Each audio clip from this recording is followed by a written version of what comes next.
Hello everyone, today we're going to be talking about how to inspect a harness. Now, just our disclaimer ahead of time, these are meant for our purposes. We open them up to everybody to see. I hope they do help people, but they are not for training purposes, they're for review purposes.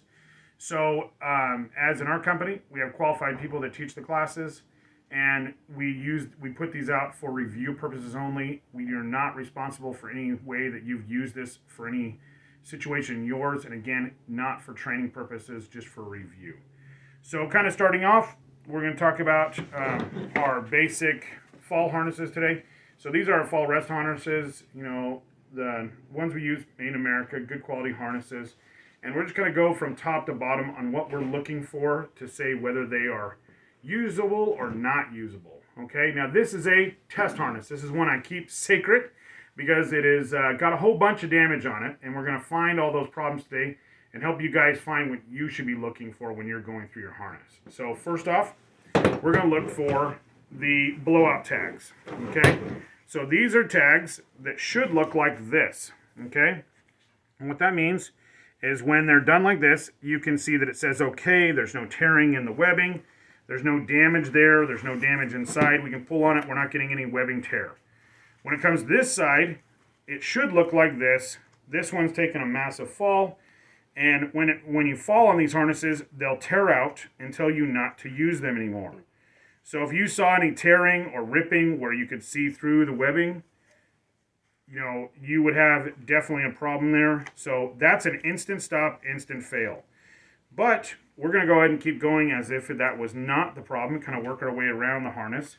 Now, first of all, we're going to look for webbing that has been damaged by being cut or something like that. So first off, we're coming down here. We're going to come back down the back of the harness here. We've got a nice stitching right here. That stitching is all blown out of the back, so that's ripped out. So that's what it looks like on the back. Now, this is really easy to see on this yellow or greenish webbing with the black lettering, the black writing, which makes it a little easier to see. It'll be harder once we get down to the black here, so black areas. So then we're going to come over here to this side, and we're going to look for our tag. Now, this should be filled out every single month. This is the tag that tells you what the when it's been inspected last. It should be inspected once a month.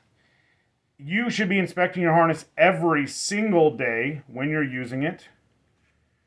But you're going to notice that you're going to have to do it at least once a month to check it. That's based on our company policy, is once a month. We want to have you put it in there. And then sign that you visually inspected and checked it that month. But you're also supposed to be checking it once a day. So this is not... Check it once a month, no big deal. And then we bring them in to the office once every 6 months, lay them all on the ground, and have a oversight of every single unit that we take a look at.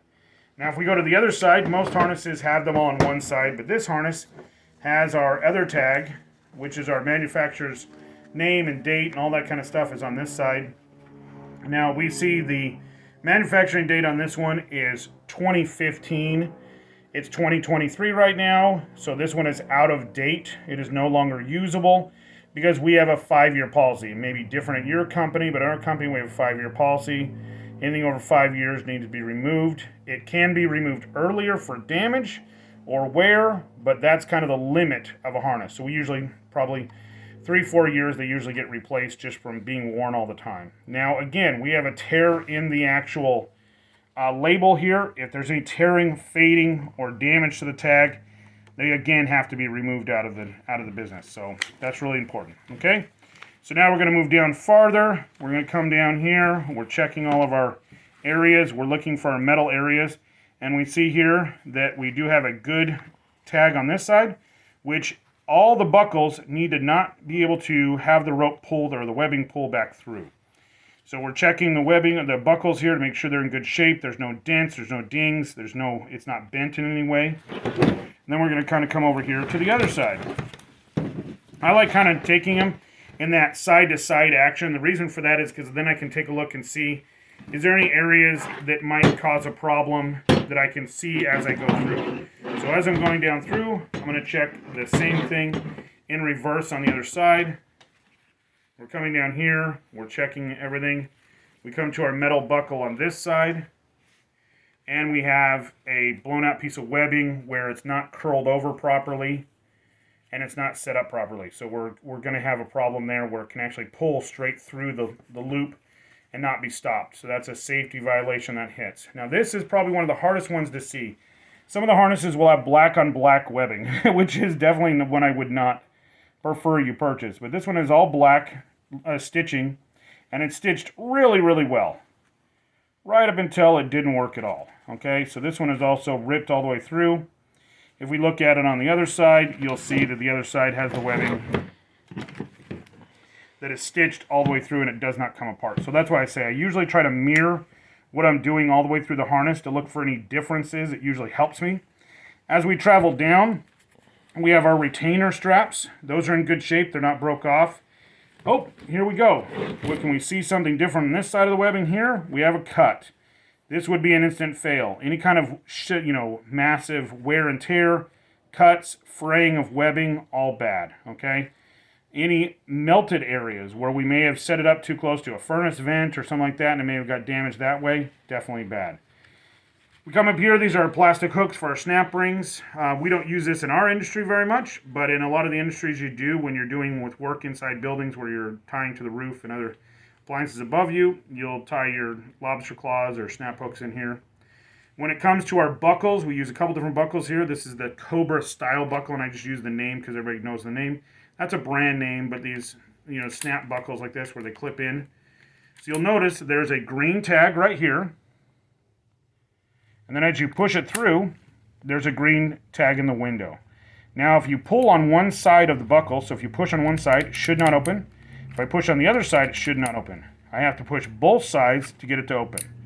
So make sure that's happening. We're going to check the webbing here, make sure we're all good to go here. We're going to come around. Again, staying with that same idea here.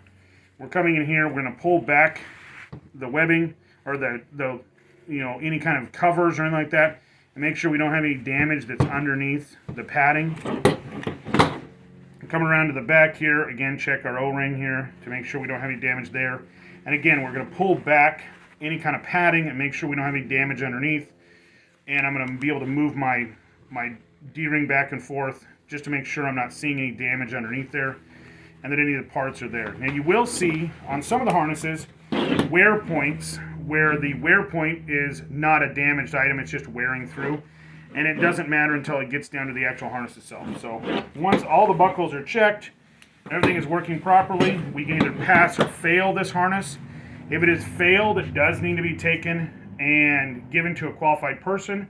That person is to inspect it, make sure that it has actually failed, take a picture of it, destroy it, take a picture of it, and then throw it away so it is destroyed where it cannot be worn, and 2, thrown away. We're not allowed to give these out to our employees and say, hey, go use this at work. We can't use it, or go home and use it at home. We can't use it at work, but go ahead and use it at home.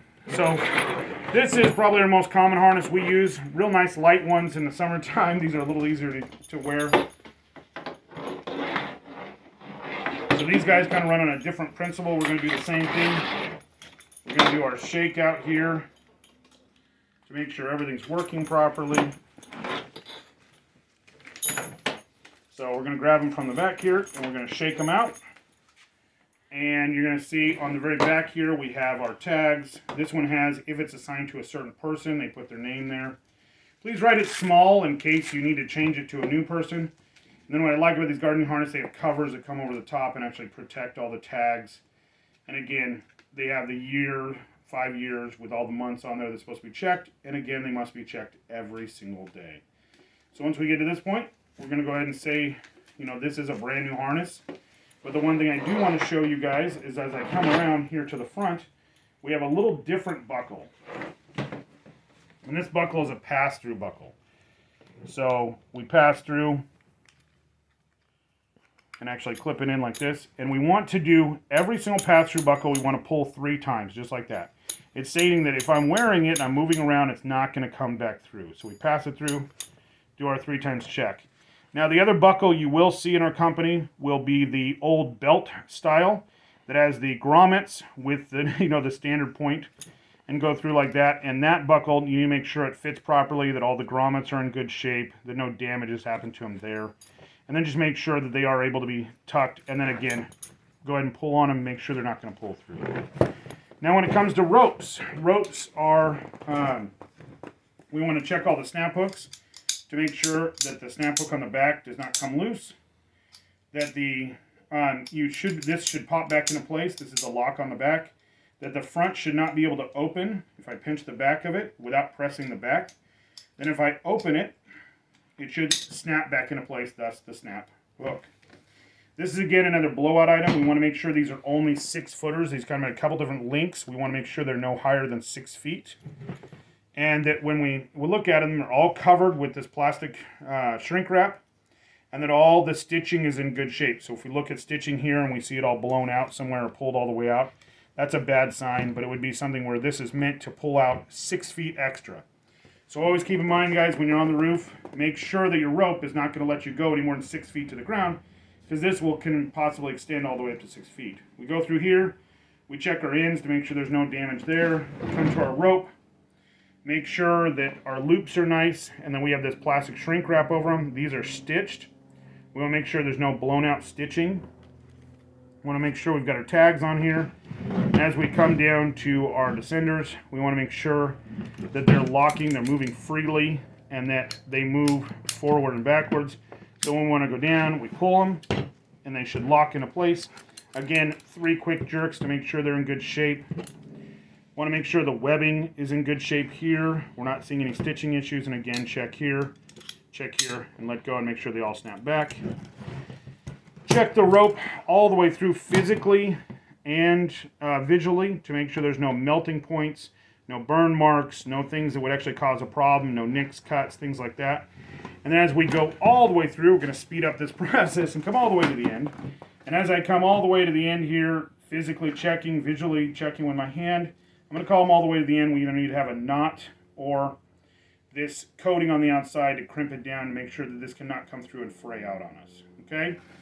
You also should have, on every single truck, you should have a version of an anchor point for your rigs. These are the permanent anchors. These are the non-permanent anchors. These are reusable here. So these guys can be put on multiple times.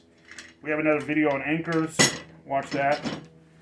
They must be used with either nails or the screws that come with them. You cannot use regular drywall screws. They do not have the ability to be able to hold you. They will snap off. So make sure you're reading the directions on those guys. These are the non-permanent anchors. These are the ones that are meant to be, these are the permanent anchors. I apologize, guys. I keep getting them backwards. So this is meant to go over the top.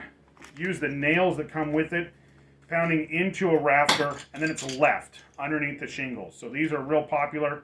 You're going to see more and more of these on our jobs that have roofing done ahead of time. We're going to be leaving these in so you guys don't have to put them in. You don't have to worry about taking them out. You just leave them in. So if you see this style, it's meant to be left there permanently.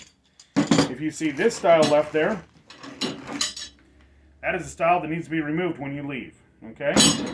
Same thing with this one. This could also be used on concrete. Again, we're checking to make sure they're in good shape, and then we'd actually put them in concrete with every single hole drilled and tapped. If they're in a 2x4, you need to make sure you get at least the half, the 2 sets of screws all the way down.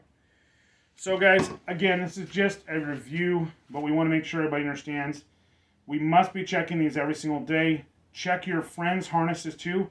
You see their rope cut, don't just go, oh gosh, I should have told him that. Tell him, pull that stuff out of, take it to me, take it to one of the other safety officers. Make sure we're following those procedures, guys. It is really important that we keep everybody safe and everybody comes home every day. So as always, guys, like, share on the bottom. Have a great day, and we'll talk to you later.